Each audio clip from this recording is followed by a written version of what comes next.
Sir నా పేరు ప్రమీల. మేము చిన్న ఉద్యోగం చేసుకుంటాం. ఈ ఇంట్లో నలుగురిని గడపాల. నీకు హాస్పిటల్, కోఆపరేటివ్ హాస్పిటల్ నీ మొడ కిందనే పెట్టుకుంటాం. హాస్పిటల్ బ్లడ్ బ్యాంకులలో కూడా దాంట్లోకించి వచ్చేది 2% యూనిట్. ఆ పైసలు కూడా నీకే వస్తున్నాయి, మాకేమి ఇవ్వట్లేదు. మాకు వచ్చే జీతాలు మాకు 5 తారీఖు 6 తారీఖు వచ్చేది, 15, 20 తారీఖు వస్తే మరి ఇంటి రెంట్ ఏం కట్టుకోవాలా? నేను హాస్పిటల్లో చేస్తాను, ఫంక్షన్ ప్యారడైస్ ఫంక్షన్లో. అయితే నీకు కిరాయి ఇండ్లల్లో 25 సంవత్సరాల నుంచి కిరాయి ఇండ్లల్లో ఉన్నాము. కేసీఆర్ మాకు డబుల్ బెడ్రూమ్ కట్టించి కాగితాలు తీసుకొని ఇంటికి మనసులో పంపిస్తే ఓట్లు వచ్చినాయి, ఎలక్షన్లు వచ్చినాయి, ఎలక్షన్ కూడా వచ్చింది అని తీసుకుపోయి నీవు 8 ఇండ్లు పేరుతో సహా చెప్తా 2 లక్షలకు నువ్వు ఇండ్లు అమ్మినవు. నువ్వు బాగుపడతావా? మా కడుపుయిన కొట్టి నువ్వు బాగుపడతావారా? మేము ఆడపిల్లలం, నేను పిరి బస్సు పెట్టవని మేము అడగలే. మేము బస్సు పాసులతో మేము నడుస్తాం. మాకు డబుల్ బెడ్రూమ్లు ఎందుకు రావు? చెప్పండి అమ్మా, నీ పేరేం పేరమ్మా? సుకేష్ని.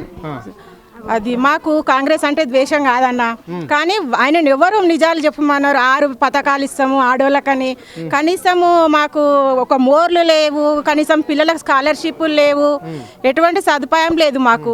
అలాంటిది మేము కేసీఆర్ని కాదనుకొని ఆయనను గెలిపించినాం. కానీ ఇప్పుడు కేసీఆర్ తోని మేము మూతి మీద దండించుకున్నట్టు అవుతుంది కదా కదా. కాంగ్రెస్ మార్పు కావాలంటే ఏం మార్పు వచ్చింది? మాకు ఏం మార్పు ఏమొచ్చింది? బండబస్తీకి నీళ్ళు వస్తలేవు. మా కేసీఆర్ వాటర్ బిల్ మాఫ్ చేసిండు. లే బ్రదర్, ఇదో ఇక అన్న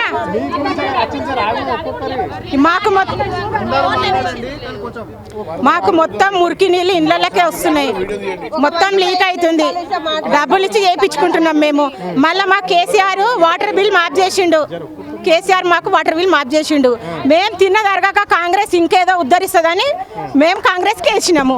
కానీ ఆయన ఏంది మళ్ళీ కొత్తగా వాటర్ బిల్ అన్ని మాకు 6,000, 7,000 పంపిస్తుండు.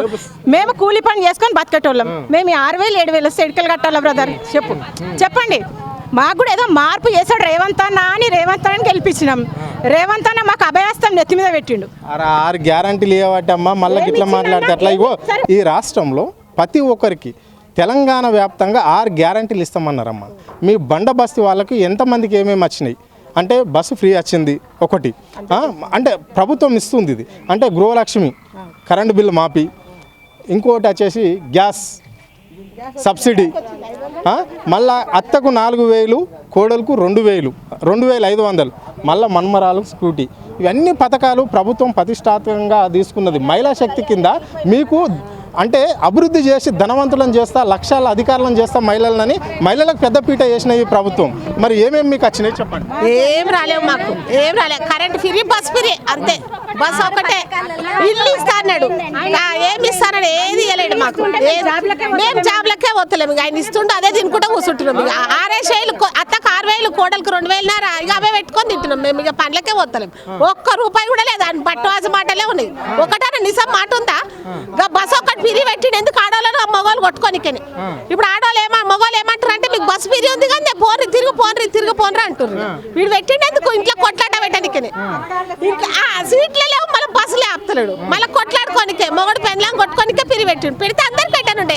ఒకరికి ఫిరి ఎందుకు పెట్టిండు, ఒకరికి అదే ఎందుకు పెట్టిండు? అందరు మొగడు పెన్లాం కొట్టుకోనికే, ఆడవాళ్ళు మగవాళ్ళు కొట్టుకోనికనే పెట్టిండు బస్ ఫిరి. అంతే. ఏమేం పథకాలు? ఒక బస్ ఫిరి వచ్చింది, మాకేం రాలేదు. అంతే. జీరో కరెంట్ ఎట్లుంది చెప్పు? ఎట్లుంది? వాడిని తీసి కొట్టాలనిపిస్తుంది, చెప్పుతాడు కొట్టాలనిపిస్తుంది అని చూస్తే. అవు మరి ఏం చేస్తుండు మాకు? అందరు కొట్టుకొని కానీ బస్ పీరియడ్ బస్సు ఏమైనా ఆపుతుండే? ఒక్క స్టాప్ లో ఆపుతుండే? జరి ఇట్లా ఆపుతా కూడా ఆపుతలేడు. ఎప్పుడు ఆపుతుంది? ఇక దిగిపోతాడు. ఇక ఇంకా దగ్గరకు వస్తుంటది ఆయనకు. ఇంకేముంది ఇక? అదే ఎట్లుంటాడు చూస్తాం, ఎట్లా గెలుస్తాడు, ఎట్లా గెలుస్తాడో చూస్తాం. శిరీష. ఏవి రావన్న, ఒక్క బస్ ఫ్రీ తప్ప, కరెంటు బిల్ తప్ప ఏవి రావు. ఎందుకంటే ఇచ్చేటోళ్ళకి ఇస్తారు, లేకుంటే లేదు. అంటే కాదు, ఎవరికైనా కానీ చూస్తారు పోతురు అంతే. ఎవరో ఒకరికో ఇద్దరికో వాళ్ళకి నచ్చిన వాళ్ళకి వాళ్ళ లోపల చేసుకుంటారు. ఎవరికైతే న్యాయం చేస్తలేరు కదా. ఇప్పుడు మేము మోరీలు ప్రాబ్లం ఉందని మేము 1 year నుంచి తిరుగుతున్నాం. ఒక పైప్ లైన్ వేసింది లేదు, ఒకటి క్లీన్ చేయించింది లేదు. ఇప్పుడు వచ్చి చూడండి కావాలంటే ఫుల్ ఇట్లా నిండి పొర్లిపోతా ఉంటుంది ఎనీ టైం. అంతే ఇక జిహెచ్ఎంసీ అధికారులకు చెప్పినా అంతే, అది ఎవరికి ఏం చెప్పినా అంతే అన్న. పట్టించుకున్నప్పుడు ఎందుకు వేస్ట్, ఏ ప్రభుత్వం వచ్చినా అంతే. చెప్పండి అక్క, మీ అత్తకు 4,000 నీకు 2,000 వస్తున్నాయా? అస్సలు లేదు, అస్సలు లేదు, ఒక్క రూపాయి కూడా లేదు. మా అత్త లేదు, నాకు కూడా వస్తలేదు కదా. మీ బిడ్డకి స్కూటీ వచ్చింది? ఏం రాలేదు, కాలేజ్ పోతలేదు, అయిపోయింది స్టడీస్, ఏం రాలేదు. కాలేజ్ అయిపోతే డిగ్రీ చదివిన వాళ్ళకి పైసలు వస్తాయి? లేదు లేదు, ఏం లేదు, ఒక్క రూపాయి కూడా ఇంతవరకు రాలేదు. అదే కేసీఆర్ ప్రభుత్వం ఉన్నప్పుడు ఇన్ని కంప్లైంట్స్ లేకుండే. రేవంత్ మీద ద్వేషం కాదు, రేవంత్ మీద ఓకే మేము చేసిన మార్పు రావాలని కోరుకున్నాం, కానీ ఇట్లా మార్పు వస్తుందని మేము అనుకోలేదు. బతుకమ్మ పండుగ అయిపోయింది, ఆయన కేసీఆర్ ఒక్క చీర ఇస్తే 2 చీరలు ఇస్తాను. ఏం ఒక్క చీర కూడా రాలే, 2 చీరలు కూడా రాలే. ఏం వెయ్యలే, ఏ పని మనకు చీరల గురించి ఆశపడి కాదు, మేము ప్రభుత్వం తెచ్చుకుంది. నువ్వు మహిళా గ్రూపులలో ఉన్నావా? ఉన్నా. డాకరా గ్రూప్ ఉన్నా. డాకరా గ్రూపులు అన్ని వడ్డీ లేని రుణాలు అన్నారు, అస్సలు లేవు. ఒక్క వడ్డీ వేస్తామన్నారు, తర్వాత మాతోటి 2 రూపీస్ లాగా కట్టించుకుంటున్నారు, కానీ ఇంతవరకు ఒక్క రూపాయి కూడా వేయలే వడ్డీ. రిటర్న్ అకౌంట్ లో వేయాలి కదా, అస్సలు వేయలే. మహిళా శక్తిని మొత్తం అభివృద్ధి చేస్తాము, ఏ శక్తిని ఏం చెయ్యలే.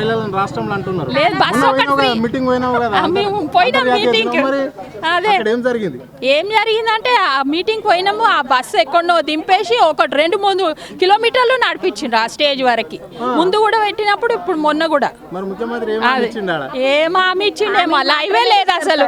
ఎన్నో తీసింది ఆడ స్క్రీన్ మీద చూపెడుతున్నారు మాట్లాడినట్టు, అసలు ఆయన లైవ్ లోనే లేడు.